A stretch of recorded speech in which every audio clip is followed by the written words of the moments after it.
बड़ी खबर से, जहां छत्तीसगढ़ में पहले चरण का मतदान खत्म हो गया है।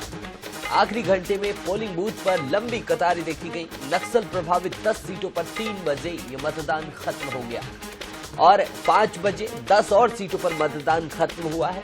इसी के साथ सभी 20 सीटों पर जिनमें पहले चरण में मतदान हुआ है वो मतदान खत्म हो गया है। अब कुछ देर बाद पोलिंग बूथ के तमाम कर्मचारी स्ट्रांग रूम में इन सभी पेटियों को ले जाकर सुरक्षित जमा करा देंगे।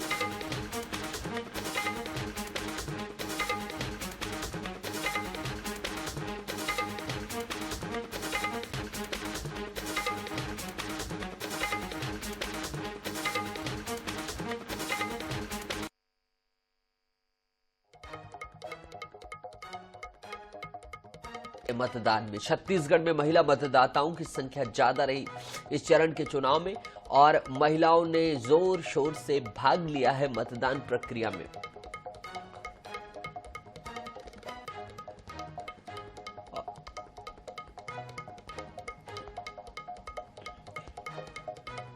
ठीक है, हमारे 3 सहयोगी इस मुद्दे पर बातचीत के लिए वोटिंग का क्या कुछ रहा, वोटिंग कैसी चली, सारे दिन क्या कुछ घटनाक्रम हुए, किन क्षेत्रों में क्या महत्वपूर्ण घटनाक्रम हुए, हमारे तीनों सहयोगी अलग अलग जिलों से जुड़ रहे हैं।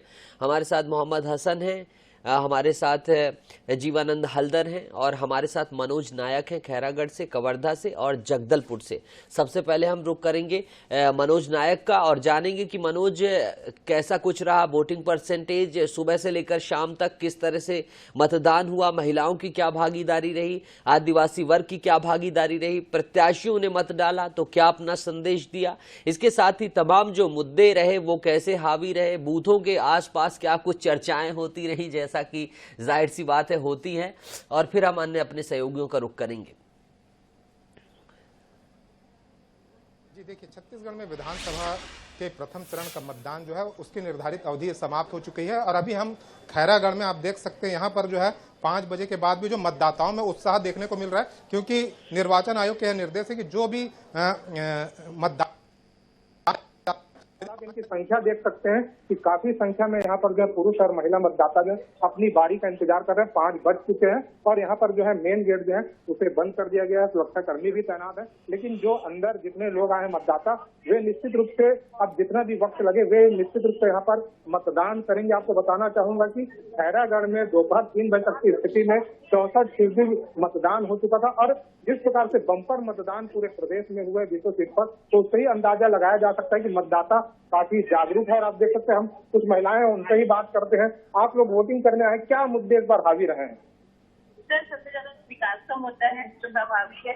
फर्स्ट हम एक मानते कि खैरागढ़ जब से जिला बना है तो उन्मुक्त और उज्जवल तरीके से इसका विकास होना चाहिए, ताकि जो खैरागढ़ का नाम है वो चारों ओर जाए और मतलब यहाँ के बच्चों को शिक्षा जगत में आगे बढ़ने को मिले, खेल जगत में आगे बढ़ने मिले, उचित रोजगार और व्यवसाय के क्षेत्र में, कृषि क्षेत्र में उन्नति करें। ये सारे विकास के मुद्दे हैं। महिलाओं से जुड़े मुद्दे भी रहे होंगे। जी सर, बिल्कुल। मैं चाहती हूँ कि यहाँ के महिलाएं जो है और बनी बने और अग्रसर हो, हर क्षेत्र में ऊंचाइयों को परचम लहराएं। सर, इस बार संगवारी मतदान केंद्र बनाया गया है, मतदाताओं को कोई तकलीफ न हो, कैसी रही व्यवस्था आयोग की?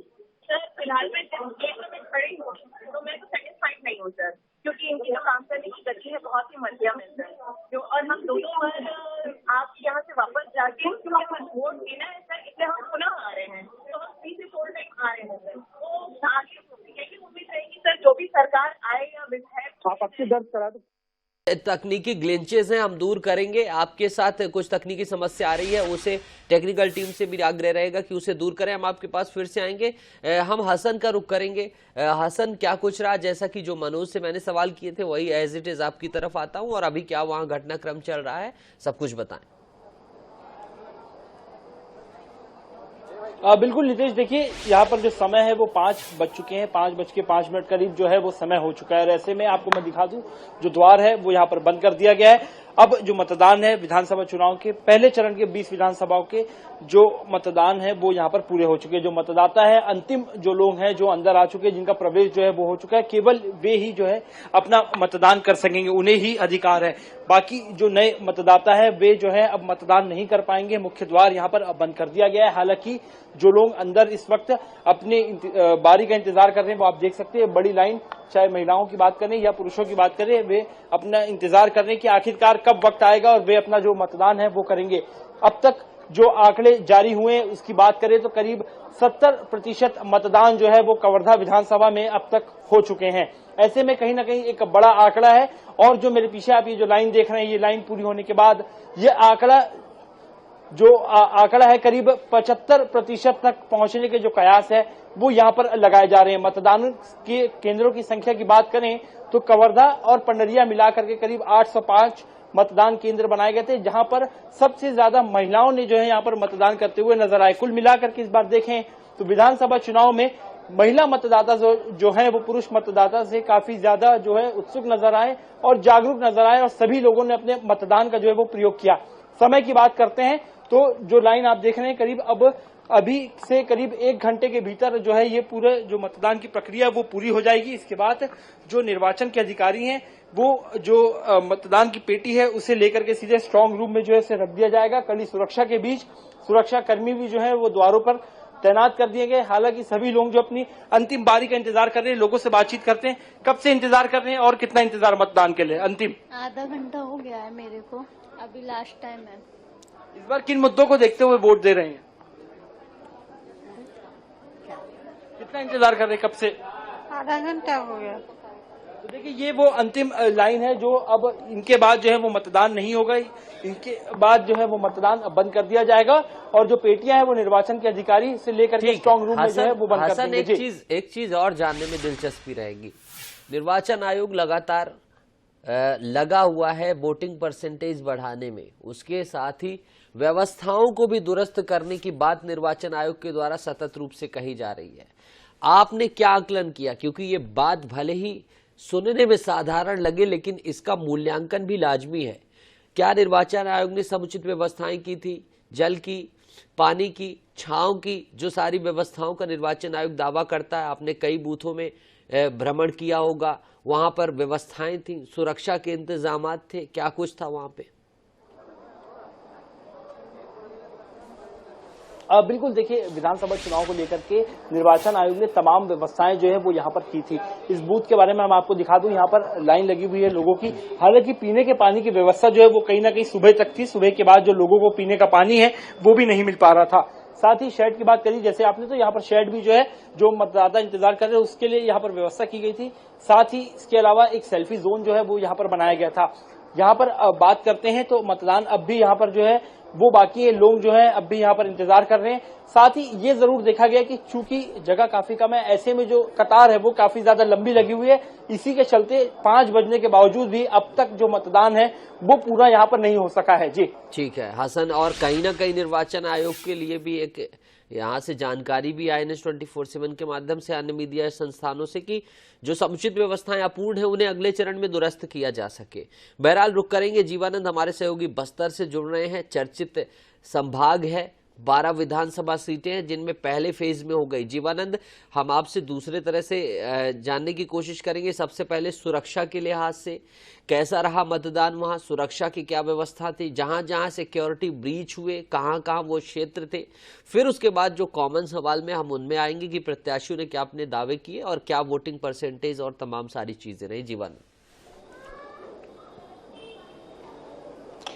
जी नितेश, आपको बता देना चाहूंगा कि बस्तर संभाग में जो 12 सीटों पे आज चुनाव हुआ है उसमें बड़ी चुनौती के साथ ये मतदान संपन्न हुआ है, क्योंकि ये सभी जो इलाके हैं, सभी जो मतदान केंद्र है वो नक्सल इफेक्टेड एरिया है और यही कारण है कि बड़ी चुनौतियों के बीच ये आज मतदान संपन्न हुआ है। जो 3 बजे तक जो 9 विधानसभा केंद्र है जहां कांकेर, अंतागढ़, भानुप्रतापपुर, नारायणपुर, दंतेवाड़ा, बीजापुर, कोंटा, किशकाल और कोंडागांव, जिसकी 3 बजे तक के मतदान किया गया है। वही जगदलपुर, बस्तर और जो चित्रकूट के जो है 5 बजे तक संपन्न हुआ है। छूट-फूट घटनाओं के बीच ये संपन्न हुआ है, जहां दुखद भी है और सुखद समाचार भी कहा जा सकता है। अगर नक्सली वारदात की बात की जाए, नक्सली वारदात में जैसे बांदे अंतागढ़ थाना क्षेत्र में बांदे बानावार में पुलिस नक्सली मुठभेड़ हुई है, किसी का हताहत की खबर नहीं है। लेकिन एक दुखद खबर ये भी है कि सुकमा क्षेत्र में जो एक कोरबा बटालियन के जो जवान है वो नक्सली बम विस्फोट में वो उनका घायल हो गया है। तो कुल मिला के आज की जो वोटिंग स्थिति रहा, सुरक्षा को लेकर सुरक्षा बल तैनात तो था ही, लेकिन इस बीच नक्सलियों की छूटफूट घटना हुई है जिसमें कोई बड़ा वारदात नहीं हुआ है। और एक चीज आपको बता देना चाहूंगा, क्योंकि अभी भी हमारे जो सुरक्षा के बल जो अंदरूनी क्षेत्र में तैनात है, क्योंकि जो मतदान दलों को हेलीकॉप्टर से वहां पहुंचाया गया था वो 3 बजे तक अपना मतदान संपन्न करने के बाद वो पुनः किसी पुलिस कैंप में वो ठहरेगा और कल शाम को कल सुबह वो फिर अपने स्ट्रांग रूम के लिए रवाना करेगी। तो अभी भी चुनौती बाकी है, क्योंकि मतदान संपन्न होने के बाद मतदान दल को जो वापसी आना है वो बड़ी चुनौती होता है, क्योंकि जो नक्सली है अनुमान घात लगाकर बैठे रहते हैं, एम्बुश में फंसाने की कोशिश करते हैं और बड़ी बर्दाश्त करने की फिराक में रहते हैं। ये जो दिन भर की जो सुरक्षा को लेकर मैं कहा जा सकता है। और एक सुखद समाचार ये भी है नितेश कि सुबह से जिस प्रकार की लोगों में जो उत्साह देखा गया है, तो निश्चित रूप से बस्तर में बुलेट पर बैलेट भारी दिखाई पड़ रही है। जहां जहां पर नक्सलियों ने वारदात किया है, जहां जहां नक्सलियों ने अपने खून होली खेली, वहां पर मतदान की प्रतिशत ज्यादा रहा और लोग बढ़ चढ़कर वहां पे अपना मतदान किया है। वहां पर नक्सली की जो ऐलान है, फरमान है, वहां पर शून्य देखा गया है। तो निश्चित रूप से बुलेट पर बैलेट भारी हुई है और यही कारण है कि इस बार सिर्फ सिवाय बीजापुर के जो मतदान है सबसे प्रतिशत कम आ रहा है। और बाकी कांकेर की अगर बात कीजिए, कांकेर में 68.50% की मतदान रहा है, अंतागढ़ में 65.7 और भानुप्रतापपुर में 68.50, नारायणपुर में 50.55। तो इस प्रकार की अब तक के जो प्रतिशत आई है। जीवानंद, एक आखिरी सवाल रहेगा आपसे। What is the difference between previous election and this election? दो इसमें महत्वपूर्ण चीजें रहेंगी। एक तो सुरक्षा की दृष्टि से पिछले चुनाव में क्या सुरक्षा के सिक्योरिटी ब्रीचेस थे या नहीं थे, या पिछले बार से इस बार ज्यादा सुरक्षित तरीके से मतदान हुआ, पहला सवाल। और दूसरा तरीका, मतदान में बढ़ोतरी हुई है, क्या हुआ है इन पिछले इलेक्शन, इन दो बिंदुओं पर जनता को जानकारी दे, दर्शकों को बताएं। देखिए 2018 विधानसभा चुनाव की बात की जाए तो लगभग जो सुरक्षा कर्मी है वो 60,000 सुरक्षा कर्मियों को तैनात किया गया था। और इस 2023 में भी जो सुरक्षा कर्मी को लगभग 60,000 के पुलिस के कर्मचारियों को यहाँ पर ड्यूटी लगाई गई, जिसमें सीआरपीएफ, बीएसएफ, आईटीबीपी से लेके एसटीएफ और इनके अलावा छत्तीसगढ़ से लेकर तमाम जो सीमावर्ती इलाके हैं, सीमावर्ती जो राज्य है वहां पर भी कि वहां के जो स्टॉकिंग जो फोर्स है उसकी गश्त बढ़ाई गई है। तो कुल मिला के बस्तर के नक्सली क्षेत्र होने के कारण यहाँ पे सुरक्षा का पुख्ता इंतजाम किया है। लेकिन एक चीज में बढ़ोतरी ये किया गया है, यहाँ पर महिला जो 15 पुलिंग बूथ है, यहाँ पे 15 जो पुलिंग बूथ है वहां पर महिला कमांडो को वहां पर तैनात किया गया है, जो पहली बार महिला कमांडो इसके कमान संभाला है। साथ ही जो बस्तर फाइटर फोर्स है पहली बार चुनाव मैदान में उतारा गया है। और इससे लेकर जो पिछले बार जो वारदाती हुई है उस वारदात में अभी तक की कमी दिखाई दे रही है, क्योंकि इसमें कहा जा सकता है कि पुलिस की दुरुस्त व्यवस्था रहा। और दूसरे अगर परसेंटेज की बात की जाए, परसेंटेज के कारण यही है कि लोग में जागरूकता ही है, यही कारण है कि हर मतदान केंद्र में जो है परसेंटेज यानी बहुत प्रतिशत ज्यादा पड़ा है और लोग बढ़ चढ़कर हिस्सा ले रहे हैं। इलेक्शन स्पेशल में हमारे साथ मोहम्मद हसन और जीवानंद हलदर, मनोज नायक जुड़े। आप तीनों का बहुत बहुत शुक्रिया। आप इसी मुस्तैदी के साथ स्ट्रांग रूम की क्या सिचुएशन है वहां तक जाएं और सब पता करें। INS 24/7 पल पल के अपडेट दर्शकों को दे रहा है। आप तीनों का बहुत बहुत शुक्रिया।